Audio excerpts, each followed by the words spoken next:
3 days ago, you had a warm bed and regular meals. Now you're learning that trash cans make decent shelter. The cardboard beneath you is soaked from last night's rain, and your stomach hasn't stopped growling since yesterday. Every sound makes you freeze. Footsteps could mean danger, or maybe just another human who'll look right through you, like you don't exist. You keep replaying that last car ride, the way your human wouldn't look at you in the rearview mirror. The word sorry that somehow made everything worse, not better. But here's the thing about survival. The biggest threat isn't hunger, cold, or other strays. It's the part of you that still believes someone's coming back. That hope, it's going to nearly destroy you, and the coins you'll obsess over collecting, they won't buy back what you really lost. Welcome to the streets. Class is now in session. Your first night on the streets teaches you that darkness isn't just the absence of light, it's the presence of everything that wants to hurt you. But as the hours pass, something strange happens. Your body starts to wake up. The fear doesn't leave, but your senses sharpen. Your pupils dilate, drinking in every scrap of available light. This is when you're meant to be awake. Your nocturnal instincts kick in, instincts you never needed in your warm, safe house. By morning, you haven't slept, but you've learned something important. The night belongs to you. Your second lesson comes when hunger drives you to hunt. You approach a garbage can where another stray is feeding, and your claws extend automatically, not for fighting, but for silence. You move without a sound, no incriminating footsteps, padding closer on silent paws. Back home, this ability was just for climbing curtains. Out here, it's survival. You've never eaten garbage before.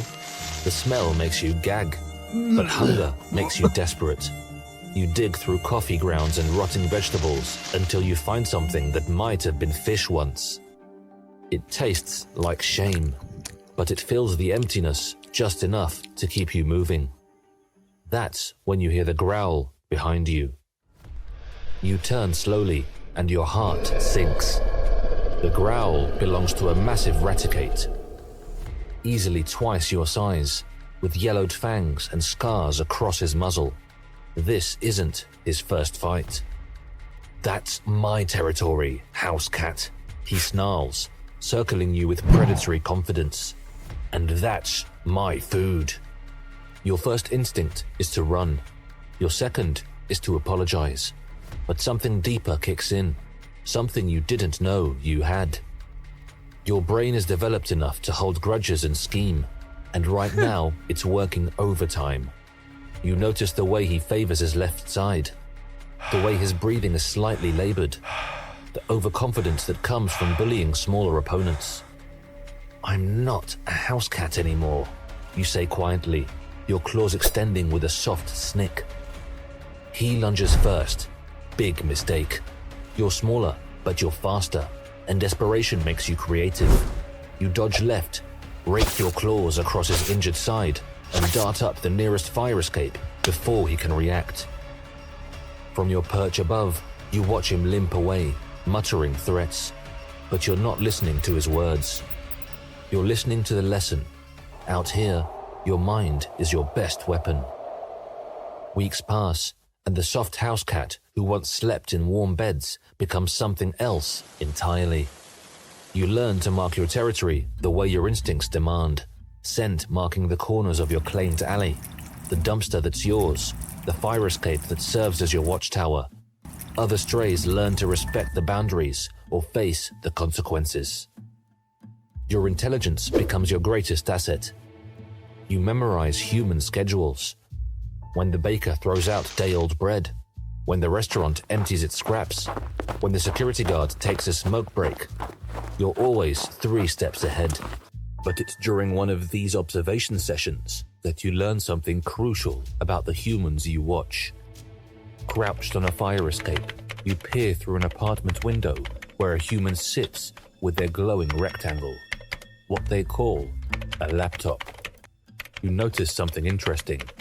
This human is different from the careless ones you usually observe. They're safeguarding their digital space, just like you guard your physical one. On their screen, you see they're using something called NordVPN, today's video sponsor, a shield that makes their online movements invisible, just like how you've learned to move through shadows unseen. You watch as their screen shows they're connected to a server far away, masking their real location. It's like scent marking in reverse.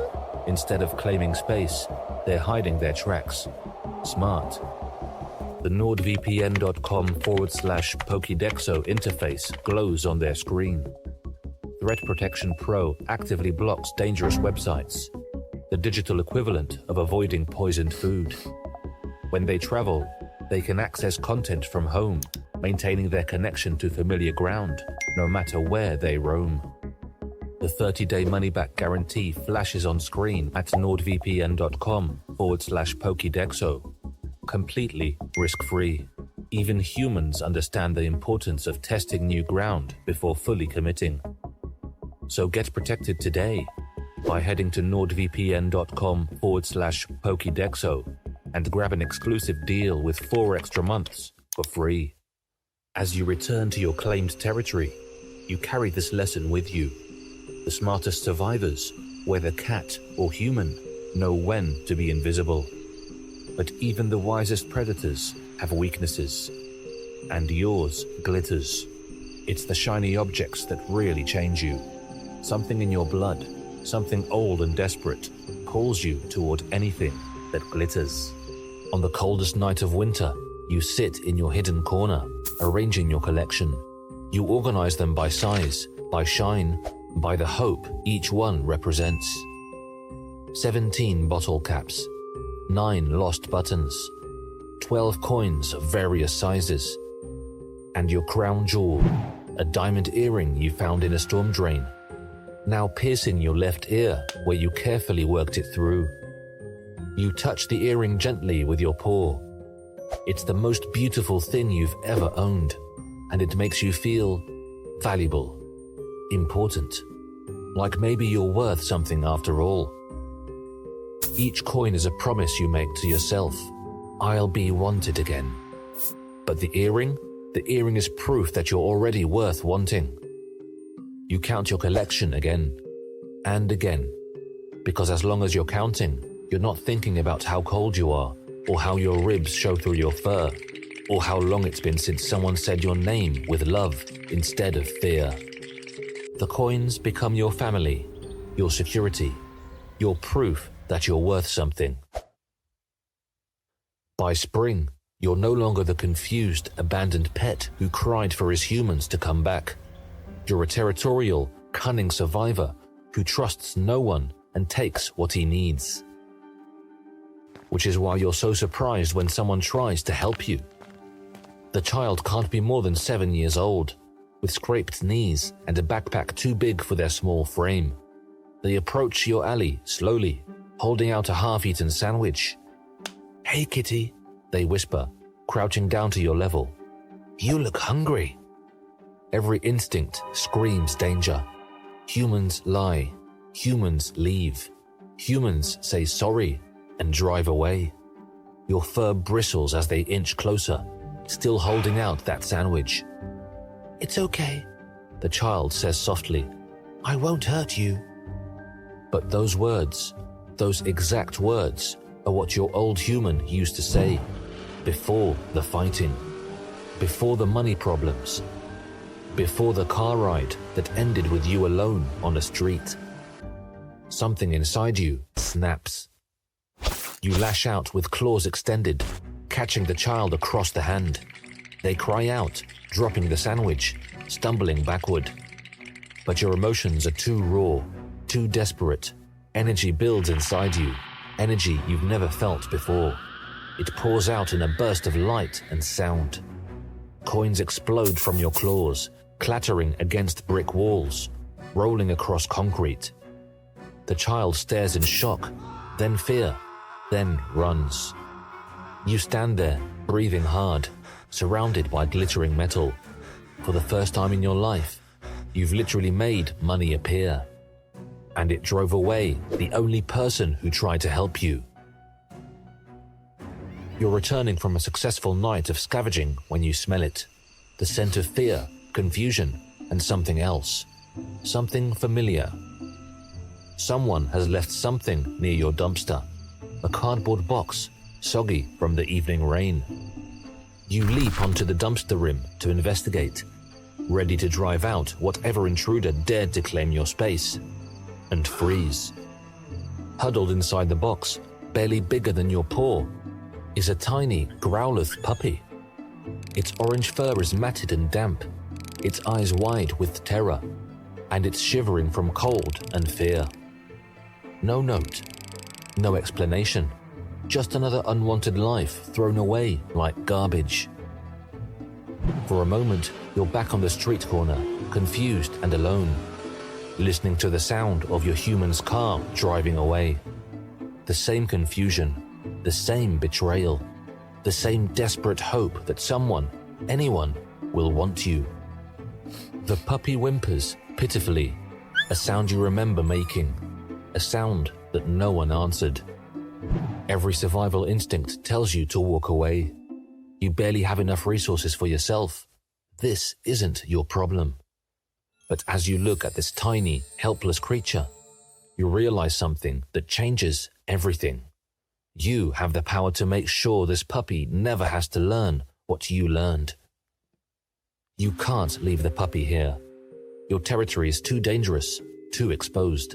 You need to find somewhere safe, somewhere with humans who might actually care. You know exactly where to look, the neighborhood where families live, where children play in the yards and parents come home from work, where you used to live. You tell yourself you're just looking for a good family for the puppy. You're not going back to see them. You're not that weak anymore. But as you pad through the familiar streets, your paws seem to know exactly where they're going. You stop across the street from the house that used to be yours. The yard is smaller than you remembered. The paint is peeling, and there, taped to the front door, is a bright yellow notice. Through the window, you can see them. Your old family.